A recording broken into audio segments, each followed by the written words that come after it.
दोस्तों, आज दुनिया भर के सबसे मशहूर आर्कियोलॉजिस्ट और बड़े वैज्ञानिक कई प्राचीन और अमेजिंग खोजों को करने में लगे हुए हैं। इनके द्वारा की गई खोजों को आप कोई साधारण खोज नहीं कह सकते, क्योंकि ये खोज इतनी ज्यादा अमेजिंग होती है कि उनको देखने के बाद आप अपनी आंखों पर विश्वास तक नहीं करेंगे। इन खोजों के बारे में पता करने का सारा श्रेय केवल आर्कियोलॉजिस्ट और साइंटिस्ट को नहीं जाता, बल्कि इसका श्रेय पैलियोंटोलॉजिस्ट को भी जाता है। उनका भी इन खोजों में बहुत बड़ा योगदान है। तो आज की इस वीडियो में हम आपको आर्कियोलॉजिस्ट और साइंटिस्ट के द्वारा की गई सबसे अमेजिंग डिस्कवरीज के बारे में बताने वाले हैं, जो केवल नाम की अमेजिंग नहीं बल्कि सच में अमेजिंग है। तो चलिए शुरू करते हैं आज की इस मजेदार वीडियो को। Too many skeletons. हाल ही में आर्कियोलॉजिस्ट ने इंग्लैंड में कुछ ऐसा खोज निकाला है जो शायद पिछले एक दशक में हुई सभी डिस्कवरीज में सबसे इम्पोर्टेंट है।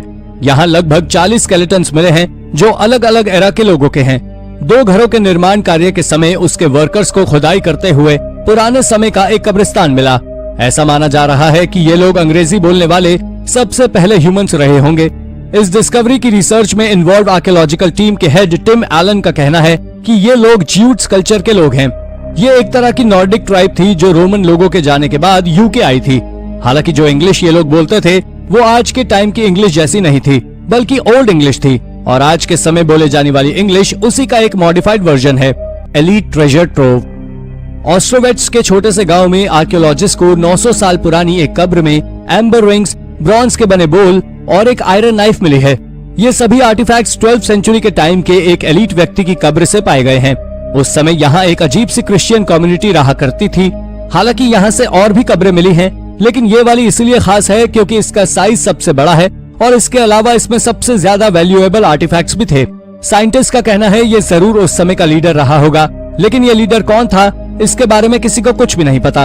Ancient Greek carving having laptop. दोस्तों, आज के आधुनिक जमाने में लैपटॉप बड़ी ही कॉमन चीज है, जिसे हम आज हर किसी के पास आसानी से देख सकते हैं।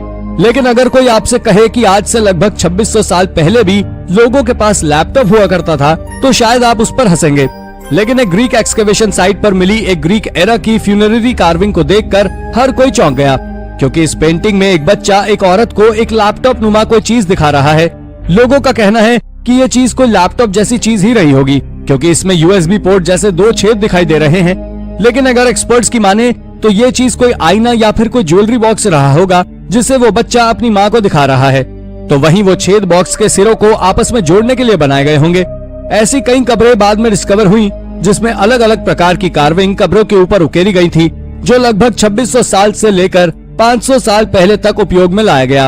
Roman mosaic found in Berkshire. Europe में कई सारी ऐसी एक्सकेवेशन साइट्स हैं जो रोमन एरा से जुड़ी हुई हैं। ये हम सभी जानते हैं कि रोमन साम्राज्य कला और कलाकृतियों के मामले में काफी ज्यादा समृद्ध रहा है, जिसके प्रमाण आज भी हमें इतिहास के पन्नों में देखने को मिलते रहते हैं। ऐसी ही एक साइट बर्कशायर में मिली साल 2016 में, जिसका एक्सकेवेशन का काम 2019 में जाकर खत्म हुआ। इस एक्सकेवेशन में रोमन एरा की कलाकृति मिली, जिसके बारे में कहा गया कि ये 4वीं सेंचुरी में बने हुए एक बंगले का हिस्सा है। इस कलाकृति पर बने हुए चित्रों को ओल्ड ग्रीक माइथोलॉजी से लिया गया है, जिसमें बेलेरोफोन और पॉलिप्स की विजयों को प्रमुखता दिखाया गया है। इस कलाकृति में घोड़ों की भी कई चित्र हैं, जो बंगले के स्वामी के घोड़ों में रुचि को दर्शाता है। हिस्टोरियंस और आर्कियोलॉजिस्ट इस कलाकृति में दिखाई गई पेलिप्स और किंग के बीच की दौड़ को लेकर काफी ज्यादा उत्साहित हैं। इस कलाकृति पर लिखे एक मोटो को लेकर भी काफी ज्यादा संशय है, क्योंकि उस पर लिखा हुआ था आई वॉन्ट टू लिव। अमूमन ऐसे मोटोज रोमन और ब्रिटिश एरा में उपयोग नहीं किए जाते। इसको लेकर हिस्टोरियंस के अलग अलग व्यूज हैं, जिसे अभी तक कुछ सही ढंग से बताया नहीं गया। Pot burials. दशकों से इजिप्ट के आर्कियोलॉजिस्ट पॉट बरियल्स की खोज में लगे हुए हैं। इन बरियल से उन्हें सेरेमिक वेसल्स में नवजात शिशुओं की बॉडीज मिली हैं। हालांकि इसमें से कुछ में एडल्ट बॉडीज के अवशेष भी मिले हैं, लेकिन ये काफी रेयर थे। इन बरियल्स की सबसे इंटरेस्टिंग बात यह है कि इनमें बॉडीज को वेसल्स के अंदर रखा गया था। इन्फेंट्स की बॉडी तो पूरी तरह इन बर्तनों में आ गई थी, और एडल्ट्स के लिए इन लोगों ने उनकी बोन्स को बर्तनों में रखकर दफन किया था। पहले आर्कियोलॉजिस्ट का मानना था कि ये गरीब तबके लोग रहे होंगे जो कॉफिन्स अफोर्ड नहीं कर सकते थे, लेकिन हाल ही में हुई स्टडीज में सामने आया कि ऐसा नहीं था, बल्कि पॉट में बॉडीज को दफन करना लाइफ साइकिल कंप्लीट करने का सिंबल था, और वूम्ब को सिंबलाइज करने के लिए पॉट का यूज किया गया था। इसके अलावा ये लोग दफन करने से पहले स्कल को डैमेज भी कर देते थे। ये कुछ वैसा ही था जैसे अंडे को तोड़ना। इस 700 साल पहले की गई डिस्कवरी के पहले भी मार्च 2011 में चाइना के रोड वर्कर्स के द्वारा भी एक 700 साल पुरानी खोज की गई थी।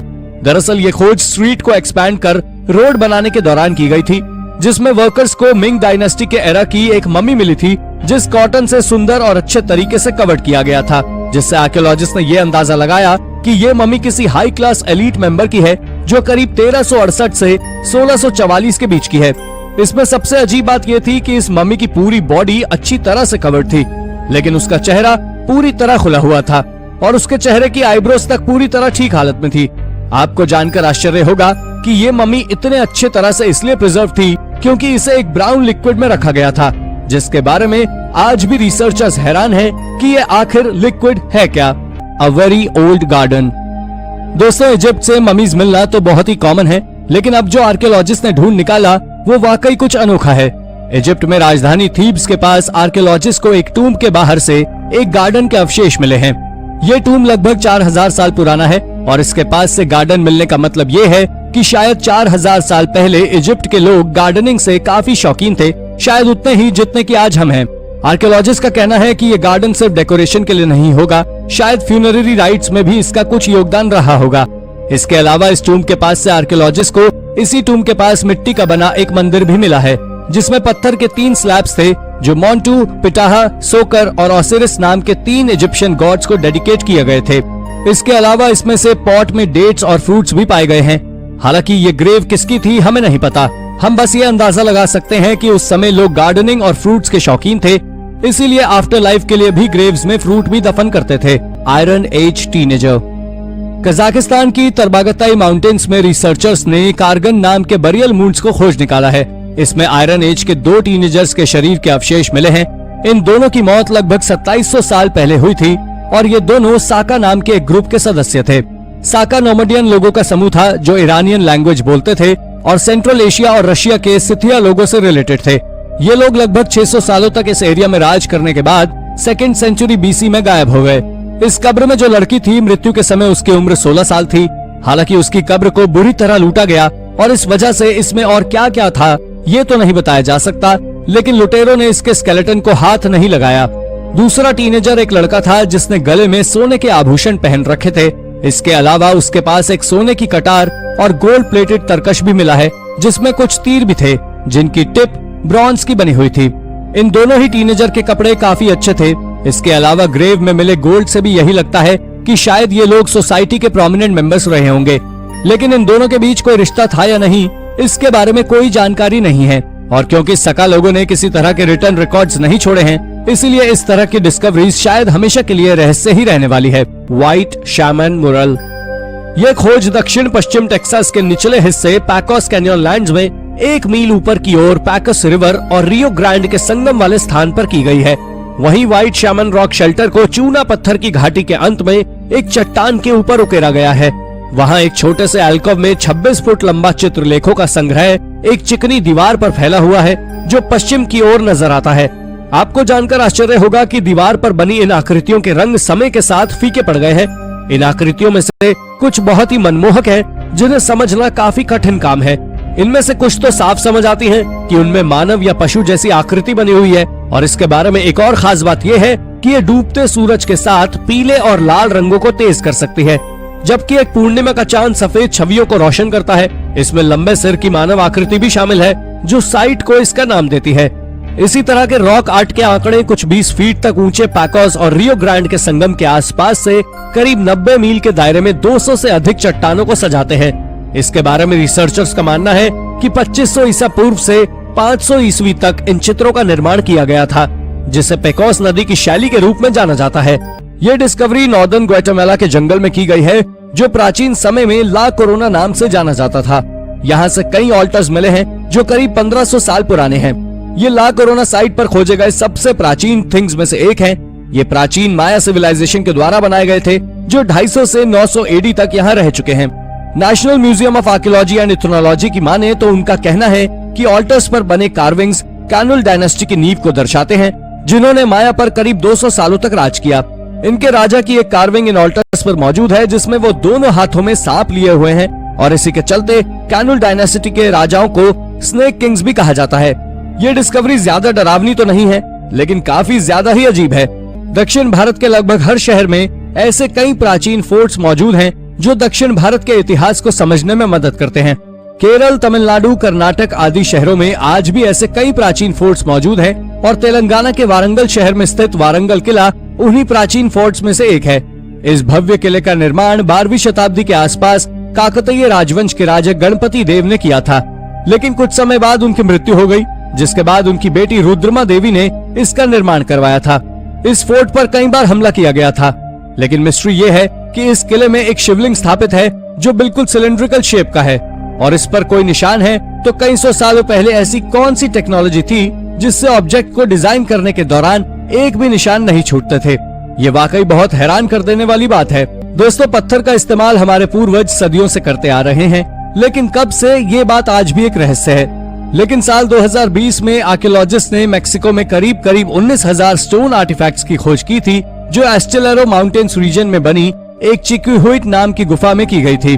उन 19,000 स्टोन आर्टिफैक्ट्स में से कई सारे स्टोन टूल्स के सेट्स थे, जो पहले तो एक साधारण बात लगी, लेकिन अंत में जब रिसर्चर्स ने इसकी कार्बन डेटिंग की तो पता लगा कि ये स्टोन टूल सेट्स करीब 30,000 साल से भी ज्यादा पुराने हैं।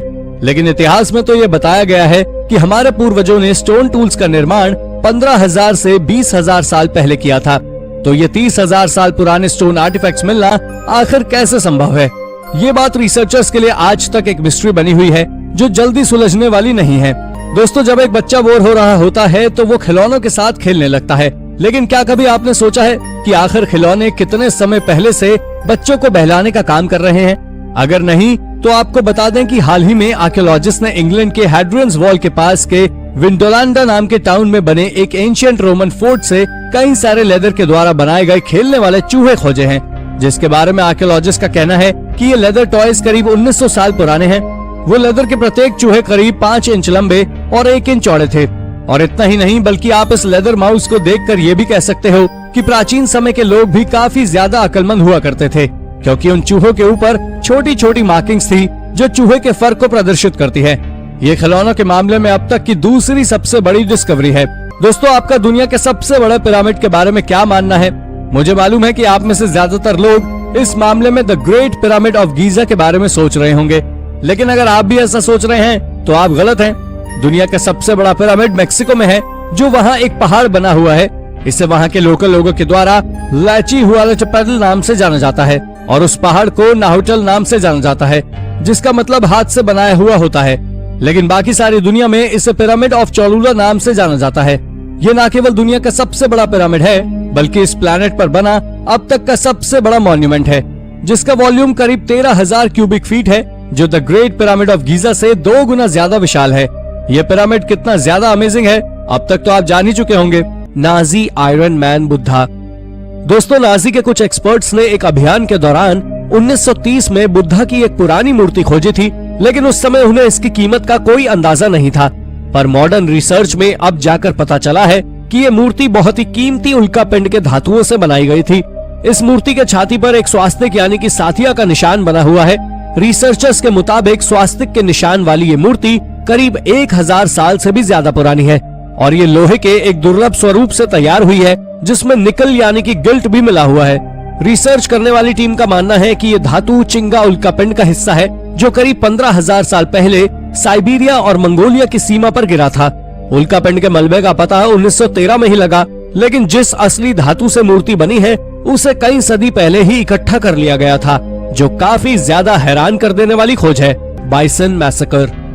दोस्तों, ये बात 500 BC के आसपास की है, जब नॉर्दर्न प्लेन कल्चर के लोगों के एक ग्रुप ने अल्बर्टा कनाडा में हजारों की तादाद में आर्टिफैक्ट छोड़े थे, जिसमें कई बोन फ्रैगमेंट्स और पत्थर के बने हथियार शामिल हैं।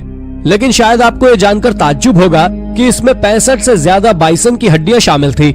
लेकिन इससे भी ज्यादा हैरानी की बात यह है कि वहाँ पर जो 100 से ज्यादा पत्थर के नुकीले हथियार खोजे गए हैं, वो सभी एक अलग प्रकार के पत्थर के बने हुए थे, जो वहाँ से करीब 624 मील की दूरी पर पाए जाते हैं। आप ये भी जान ले कि जहाँ ये पत्थर पाए जाते हैं, वहाँ भी करीब 8 बाइसन बोन का अरेंजमेंट देखने को मिला है।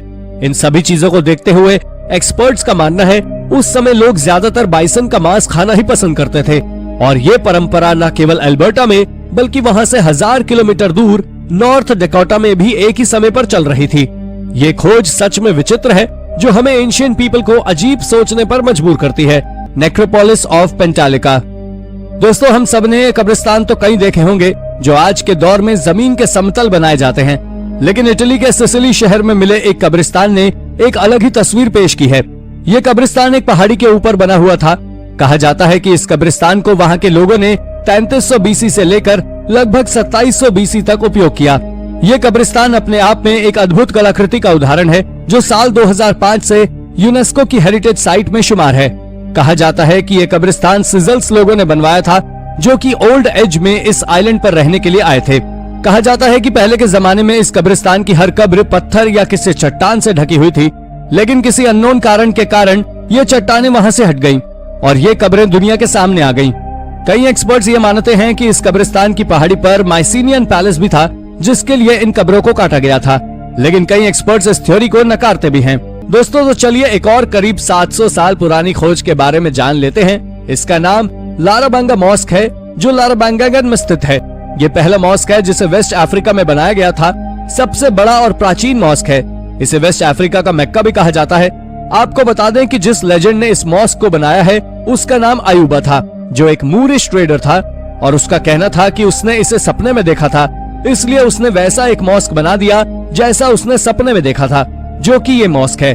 वो केवल मिट्टी और रीड से करीब 1942 में बनाया गया था, जिसमें आदमी और औरतों के लिए अलग अलग एंट्रेंस थे, और उसमें एक तीसरा एंट्रेंस भी था जो केवल गाने बजाने वालों के लिए हुआ करता था।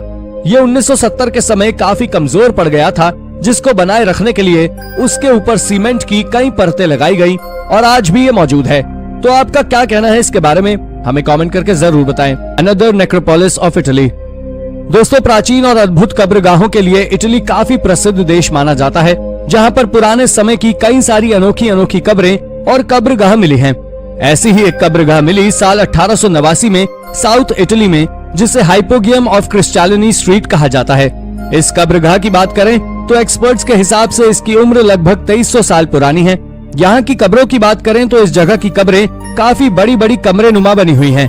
हेलेनिस्टिक स्टाइल में बनी इन कब्रों पर ग्रीक आर्ट भी देखने को मिलती है, जो कि प्राचीन कला का बेहतरीन उदाहरण है। वॉल्केनिक चट्टानों से बनी इस कब्रगाहों की बनावट ही इसे दूसरी कब्रगाहों से काफी अलग बनाता है। हर कब्रगाह में दो दो कब्रों को बनाया गया है, जहाँ तक पहुँचने के लिए सीढ़ियाँ उपयोग में लाई गई हैं। ये कब्रें एक दूसरे से सेपरेट और काफी ज्यादा यूनिक है। कहा जाता है कि ये कब्रगाह ग्रीको रोमन एलीट क्लास के लोगों के लिए बनाई गई थी। ये कब्रगाह माउंट वेसुवियस नाम के वॉल्केनो के फूटने के बाद उसकी राख में दब गई थी, जिसे बाद में डिस्कवर किया गया। साल 2022 की गर्मियों में इसे लोगों के लिए खोल दिया जाएगा। Floor board diaries.